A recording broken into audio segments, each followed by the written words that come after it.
লাখ কোটি শুকর যে মহান আল্লাহ তাআলা আমাদেরকে এত সুন্দর কোরআন ও হাদিসের মেজমা জান্নাতের বাগান, এই বাগানে আল্লাহ তাআলা আসার বসার মাওলায়ে পাকের জবানের কালামের তেলাওয়াত শোনার সুযোগ করে দিয়েছেন।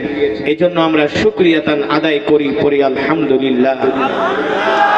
ঈমানদার মুসলমান, আমি আপনাদের সামনে যে কোরআন পড়েছি, এই কোরআন আল্লাহর জবানের কালাম, ঠিক কিনা বলেন? কালামুল মুলুকি মুলুকুল কালাম, কালামুল মুলুকি মুলুকুল কালাম। বাদশার কথা, সে তো কথার বাদশা। মিনিংটা বুঝতে পেরেছেন?